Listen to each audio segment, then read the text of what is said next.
I'm telling you, linear stinks, exponential stinks. This kind of combines the best attributes of both of them into just a sweet sensitivity. Welcome in, guys. Today I'm finally giving you my settings video. This is going to be kind of a long settings video. The first portion is going to be the in-game Fortnite settings, and then the second portion is going to be DS4 Windows. Both are really important. I utilize DS4 Windows very intricately. I use the custom look curve in it. And if you want my actual settings, you're gonna need to follow my custom look curve in DS4 Windows because it interacts with my Fortnite settings.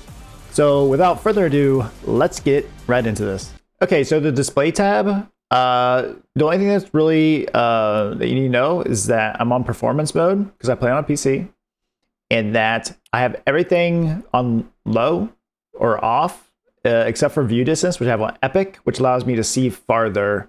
Allows me to see the loot that's like farther out.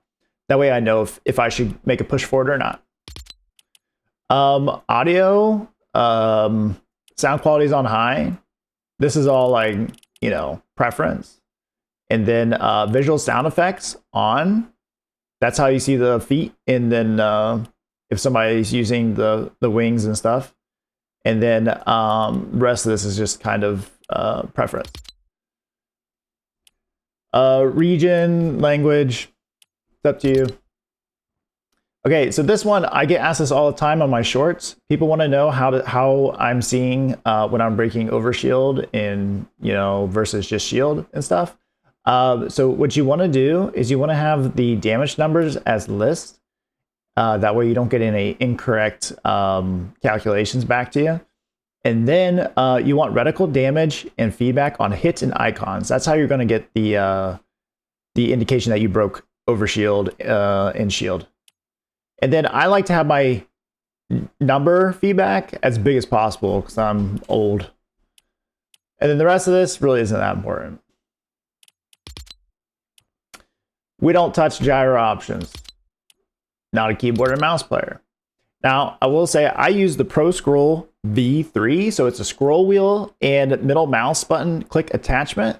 So one thing that you're going to see is that I have weapon slot 3, weapon slot 4, and weapon slot 5 bound to the scroll wheel. So the scroll wheel click, and then scroll wheel down, scroll up. So that is on the front of my controller. Maybe I can show you that real quick here. So that's on the front of my controller. Those are the only settings. So I got like a little click and then a scroll wheel. So those are the only settings that I use. Well, I don't want to say that, but those are bindings that I use that are in keyboard and mouse. Weapon slot 1 and weapon slot 2, I use DS4 Windows, which has a button remapping tool. So if you're keeping track at home, that's all of my weapon slots. So I have those on the joysticks. Weapon slot 1 and weapon slot 2 on my joysticks. So each weapon slot, that's very strange for a controller player. Each weapon slot has its own button bind, okay? And then my harvesting tool, I have as F, and that is on the touchpad. It's on the touchpad right there. Okay. If you made it to this point in the video, you're going to see that I have like crazy high sensitivity, but that is not 100% accurate because I use DS4 Windows, and in DS4 Windows allows you to have a custom look curve. So I use a custom look curve in DS4 Windows, and we're going to go over that. But here is my settings in Fortnite. This is really important because the DS4 Windows custom look curve interacts with the Fortnite settings. So they kind of work together to do what I do. And so these are important, but if you only do this, you're going to have a bad time.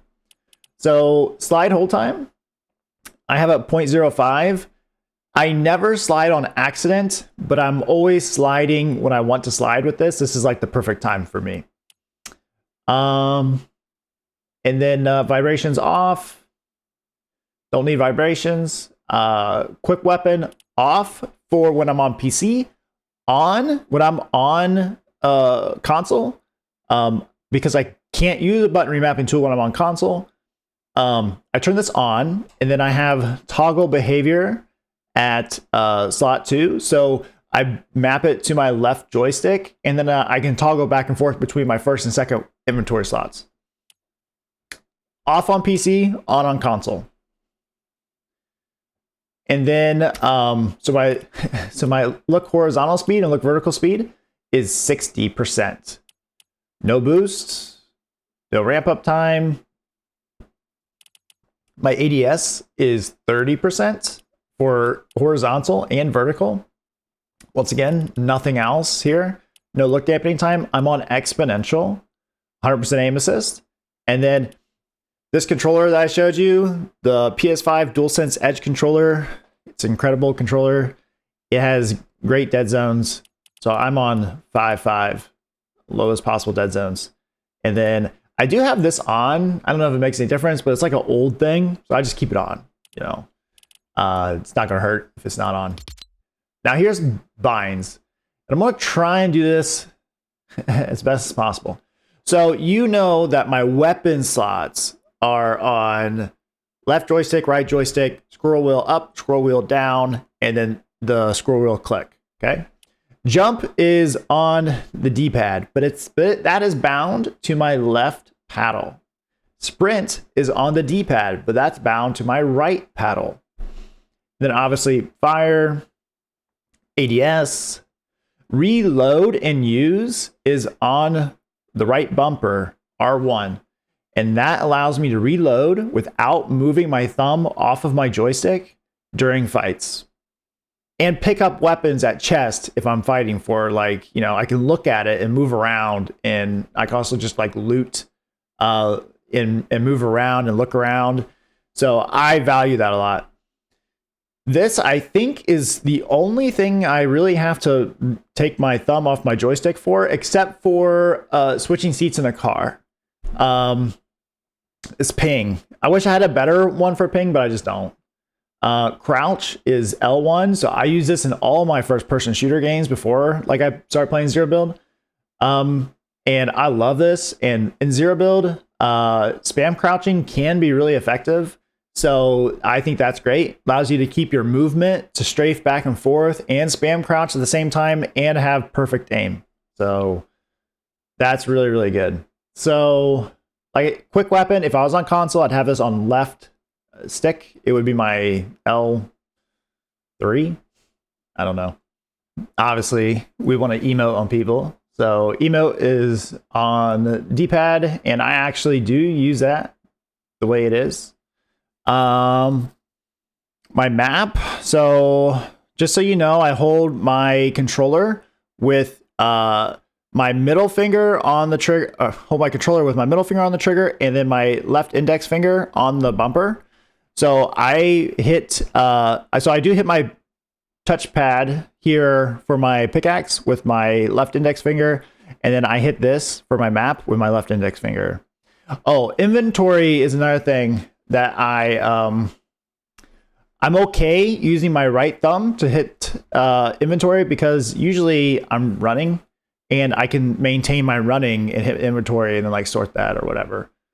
And then yeah, everything else is kind of whatever. So but that's mostly it for my binds. Now, I said I would show you what I do in DS4 Windows. There's a ton of videos on how to download DS4 Windows. It's not that complicated, but you should follow a video on how to download it and install it. And once you download it, install it, you'll create a profile. So this is what I have. I just have one. This is the only game I play right now. So once you have this, there's an important thing to note. I have to click hide DS4 controller to make sure that my custom look curve always works, okay? So that is an important thing. If you're not using a custom look curve, you don't have to have this selected, but if you do use a custom look curve, you want that selected. So we're gonna go back, and I'm gonna show you here. Hit edit. So just so you know, like where my custom binds are. So you can click on the picture here, or you could find it in the list. But if I click on this, so I use my L3, I have it bound to what I have in the keyboard and mouse settings for my first inventory slot, which is 1. And so what you would do is you would just click 1 and then click accept right here, and then you'd be good. So that's how you do that. It's very straightforward. You just click what you want to change, click the keyboard correlation with it, and click accept. And you want to unbind it, you just unbind it, and now it's back to default. And then I'll just go ahead and hit that. You don't even have to accept, it just goes. So there you go. That's very easy. So those are the only two. The joysticks are the only two. Now, well, yeah, take that back. The joysticks are there, and then so these two I have as F for my pickaxe, so it doesn't mess up. And then this is left control, so I can switch seats in the car. So if you do exactly what I'm doing, you have to switch seats in the car with left control. Okay, kind of know, like you gotta have some way to switch seats, because the DS4 Windows, I used to use something called ReWSD, and it would not, it would still allow like the in-game functions to work, even though you might have something rebound. And so I didn't have to do this before I started using this, but this will have no functionality except your second inventory slot. That's it. So you gotta have a you know, whatever the setting is for switching seats for the keyboard and mouse somewhere. So I really don't think this is like to do exactly what I'm doing. I don't really think it's possible to do on an Xbox controller. I think you have to have a touchpad, in my opinion, but you can definitely take some things away from this. Okay. Now, for this axis and config, you got these things. So if you do have a PS4 or PS5 controller, you want your touchpad to be a pass-through, okay? And not one of these other things. That way it only accepts the button input that you're using. We'll go over these other ones here real quick. The gyro, so this is, you can overclock your controller. Here, maybe? No, not here. Other. So emulated controller. A lot of the videos are going to say that you have to put it as an Xbox 360. That is not true. I'm not sure if you're on a PS4 controller you need, or maybe before a PS4 controller you need to do that. But I'm on a PS5 version. I have to be on the DualShock 4 or else it does not work. My game has like 5 FPS. It just messes everything up. So you have to have it on DualShock 4 if you have at least a PS5 controller. And then you can see, you know, what's going on here. I didn't touch any of that stuff, but you can overclock your controller too. So some of you might have seen some videos on how to overclock your controller, and this is doing, you know, that pull rate thing, just like that other. There was like another software that does like, you know. So you just put it at. I just put it at 1,000. That's whatever's recommended. So I just do that, and then let's go back. Your light bar, I like to have mine blue. In case I do have multiple configs there, then like Fortnite's kind of blue, so that's why I do that. Now, this axis config, so this is where you have control of your joysticks. So I think the dead zone here was 0. I put it at 0.05 because that's what it is in the game. I just thought it'd be appropriate to put it at what it is in the game. So that's my left stick. It's the only thing I did on my left stick. Everything else is default. Now, this is, if you wonder why I have good aim, it is because of this right here. And I'm going to pause for a second. You can look at all the settings while I talk here, because I want to say some stuff on aim assist. There's linear and then there's exponential. And how aim assist works is you have a stickiness on a character, okay? And that stickiness is really a slowdown of your sensitivity. The slowdown of your sensitivity, it happens when you go over an opponent. Now, if you're running a high sensitivity, then your slowdown is going to be less, because I'm pretty sure it's like percentage based, right? So if you're running a 60% sensitivity, it might slow it down to 30, like a 30, right? If you're running a 40, it might drop it down to 20, right? That's how it's going to feel for you. Now, the reason why I use exponential in the game is for two reasons. One, it has better micro adjustments over linear, and it's an exponential curve. So the start portion of it is slower than the back portion of it. So when you are looking at an opponent, your sensitivity has a variation of being slower to faster, right? And I don't think you need to have a super high sensitivity in Fortnite, especially zero build. And so, but the one thing you need to be able to like turn around in a reasonable amount of time. And I think linear is so hard to play on, to be able to do a 180 and still have a slow sensitivity for hitting your shots and having that feeling of a strong aim assist versus exponential. But I don't like how exponential is so slow and then ramps up like crazy. It's an exponential curve. So what I do in here is I have these values, and I'm going to show you what it looks like. It takes you to a website. So if I click that, it opens up a website to show you what it is, right? So what I'm doing, so an exponential curve looks something like this. Starts out slow and then goes fast, right? That's what an exponential curve looks like. So what I'm doing is I'm trying to straighten it out. So I think I was on like 10 and 70, I think. So I'm trying to straighten out that look curve.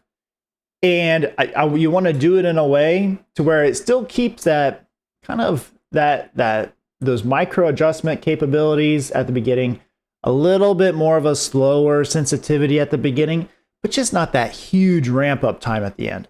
Now, I used to use something called ReWASD, and that had the ability to just actually take this line here and take it all the way to the end of your potential like movement. But this kind of holds on to this. I don't know why they don't like update this, but they still have this ramp up all the way to the max potential, right? So what you got to do is we'll go back here. So what you got to do is this max output. I have it at 0.87. And so that to me reduces a lot of that last portion of that curve that ramps up like crazy. Okay. And I was playing on like 0.9, like 3 for most of last season, but I made an adjustment. I like this better where I'm at right now. So 0.87, I think, and I had to increase the sensitivity. That's why I have to have such a high sensitivity.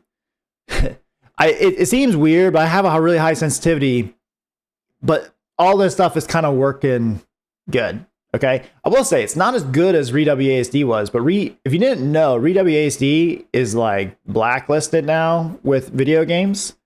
And like if you in Fortnite, they removed the aim assist for ReWASD. They didn't say anything about it, but it's been removed. So you can't use it really. You can use it, you just won't have an aim assist. So so this is really important. So to kind of cut off that very end crazy ramp up, okay? And then you put in these values. And now what I'm gonna say, this is what I'm gonna say. If you want more ramp up, this last number needs to go up. If you want less ramp up, this number needs to go down. I feel like 0.60 is pretty minimal ramp up, so you're probably not going to go down anymore. I feel like this number here needs to stay at 1. Okay, I would not change that. If you're going to do your own thing with this, I would not change that.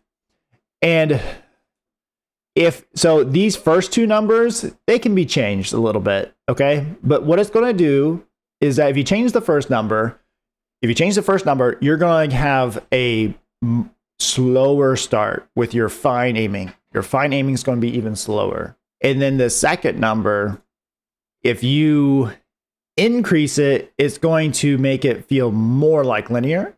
If you decrease it, it's going to make it feel more like exponential. It's going to add in more of that ramp up at the on like the core, on like the first half of your movement of your joystick. So that's what I do. I know it's a little complicated, but this is, I'm telling you, linear stinks, exponential stinks. This kind of combines the best attributes of both of them into just a sweet, sweet sensitivity. So I hope that this gives you just some really good information. And I really do hope that some of you take this and use it and run with it, and you can customize it to you even a little bit more. And because I really believe in this, you know, I tried to run linear after the WASD got nerfed in season 1. I tried running just straight linear. I tried running just straight exponential. Just don't like them. I can't deal with them. So so I think that this is the way to go. And let me know if you do use this, at all, because I am really interested to know if other people, try this out and it helps them if they think it's as good as what I think it is. So thank you for watching the video, and I'll catch you next time.